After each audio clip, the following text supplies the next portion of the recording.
नमस्कार। आकाशवाणी जयपुर अजमेर से प्रस्तुत हैं प्रादेशिक समाचार।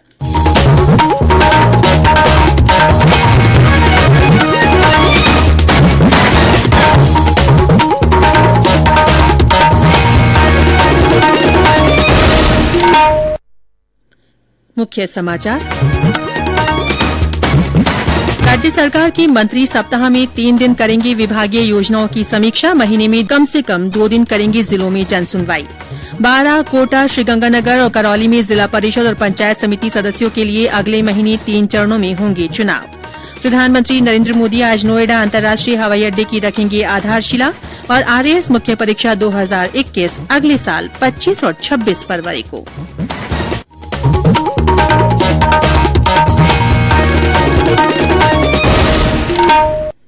समाचारों के साथ मैं ऋतिका गुप्ता। देश ने कोविड टीकाकरण अभियान के अंतर्गत 119 करोड़ से ज्यादा टीके लगाकर इतिहास रच दिया है।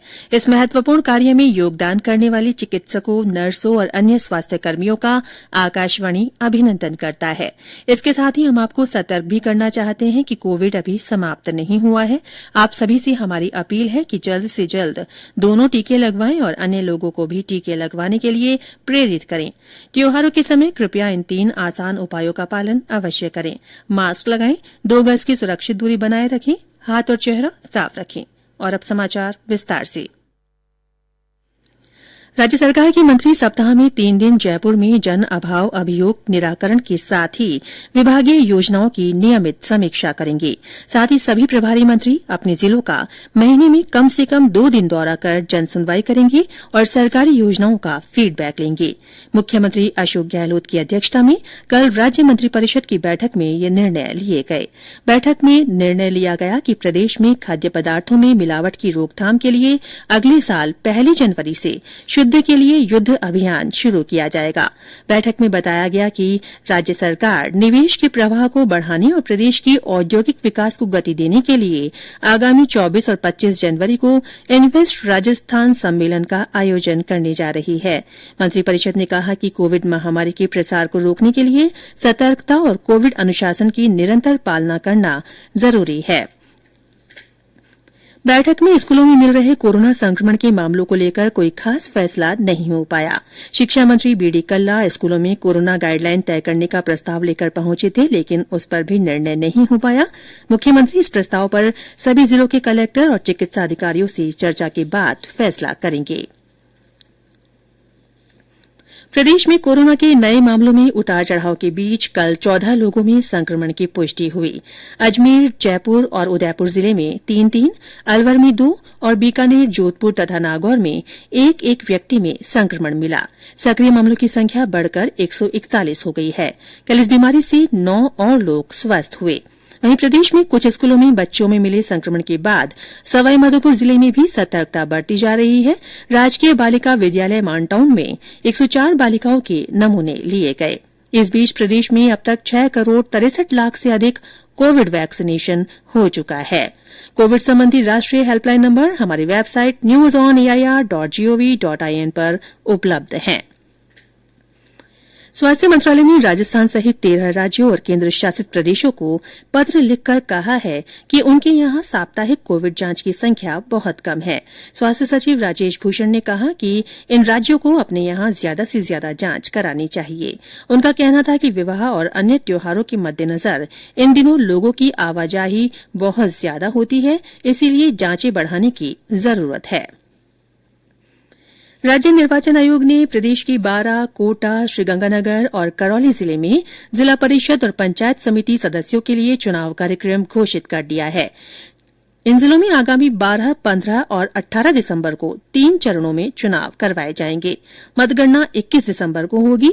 चुनाव आयुक्त पीएस मेहरा ने बताया कि इन जिलों में 106 जिला परिषद सदस्य, 568 पंचायत समिति सदस्य, 4 जिला प्रमुख और 4 उप जिला प्रमुख और 30 प्रधान तथा 30 उप प्रधानों के लिए आम चुनाव होगा।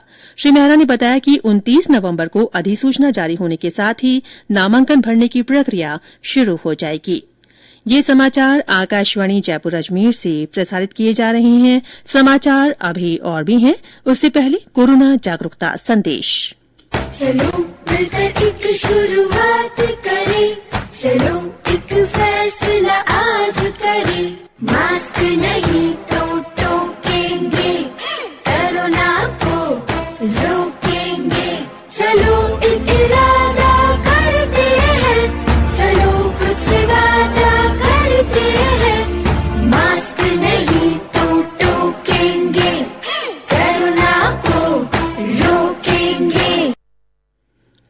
प्रादेशिक समाचारों में फिर से आपका स्वागत है।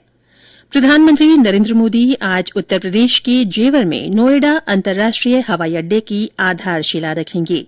प्रधानमंत्री की परिकल्पना के अनुसार इस हवाई अड्डे का विकास संपर्क को बढ़ावा देने और विमानन क्षेत्र में भविष्य की आवश्यकताओं के आधार पर किया जा रहा है। हवाई अड्डे को सड़क, रेल और मेट्रो से जोड़ा जाएगा। यह भारत का पहला नेट जीरो उत्सर्जन हवाई अड्डा होगा। केंद्रीय मंत्रिमंडल ने तीनों कृषि कानूनों को निरस्त करने की औपचारिकताएं पूरी कर ली हैं। ये कानून पिछले वर्ष बनाए गए थे। सूचना और प्रसारण मंत्री अनुराग ठाकुर ने कल नई दिल्ली में बताया कि संसद के आगामी शीतकालीन सत्र में इन तीनों कानूनों को निरस्त कराना सरकार की प्राथमिकता है। इस बीच सरकार के इस फैसले का किसान स्वागत कर रहे हैं और सरकार को धन्यवाद दे रहे हैं। जगबीर सिंह, गांव सुलखा। मैं मोदी जी का बहुत बहुत धन्यवाद करना चाहूंगा। मोदी जी ने जो ये कृषि कानून रद्द करके जो किसानों के हित में जो फैसला लिया है वो बहुत माननीय फैसला है और उचित फैसला है। मैं किसान भाइयों से निवेदन करूंगा कि वो आंदोलन छोड़ के अपने अपने खेतों में काम करें और मोदी जी का धन्यवाद भी करें।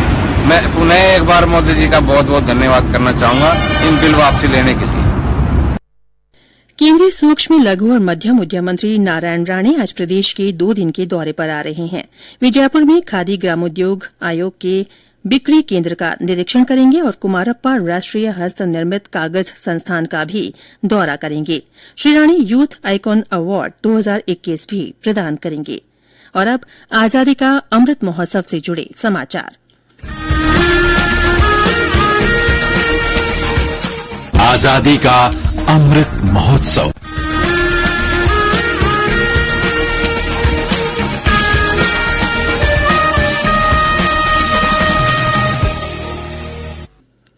अमृत महोत्सव के तहत जयपुर के जवाहर कला केंद्र में कला और संस्कृति विभाग की ओर से कल शामी कव्वाली का आयोजन किया जाएगा। कार्यक्रम में साबरी सूफी ब्रदर्स कव्वाली पेश करेंगे। दर्शकों के लिए कार्यक्रम में प्रवेश निःशुल्क होगा। उधर सूचना और प्रसारण मंत्रालय के क्षेत्रीय लोक संपर्क ब्यूरो उदयपुर की ओर से अमृत महोत्सव के तहत कल भीलवाड़ा जिले के शाहपुरा में 3 दिवसीय प्रदर्शनी का आयोजन किया गया। राजस्थान लोक सेवा आयोग आरएएस मुख्य परीक्षा 2021 अगले वर्ष 25 से 26 फरवरी को आयोजित करेगा। आयोग के सचिव ने बताया कि परीक्षा सभी संभागीय मुख्यालय पर होगी। उन्होंने बताया कि परीक्षा का विस्तृत कार्यक्रम जल्द घोषित किया जाएगा। आयोग ने परीक्षा का पाठ्यक्रम और प्रश्न योजना भी अपनी वेबसाइट पर अपलोड कर दी है।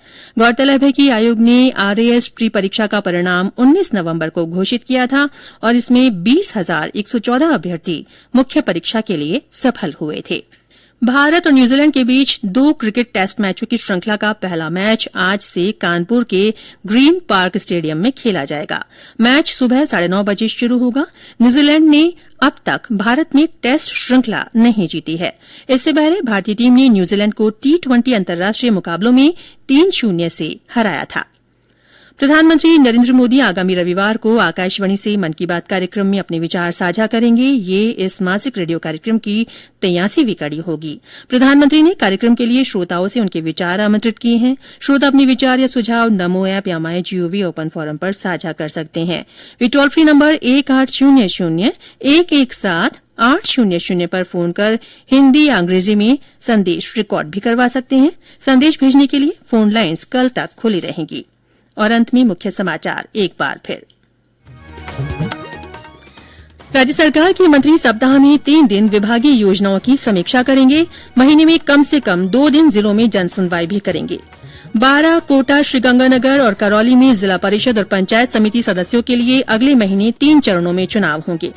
प्रधानमंत्री नरेन्द्र मोदी आज नोएडा अंतर्राष्ट्रीय हवाई अड्डे की आधारशिला रखेंगे और आरएएस मुख्य परीक्षा 2021 अगले साल 25 और 26 फरवरी को आयोजित होगी। इसी के साथ प्रादेशिक समाचार बुलेटिन समाप्त हुआ। हमारा अगला बुलेटिन हिन्दी में दोपहर 12:30 बजे प्रसारित होगा। नमस्कार।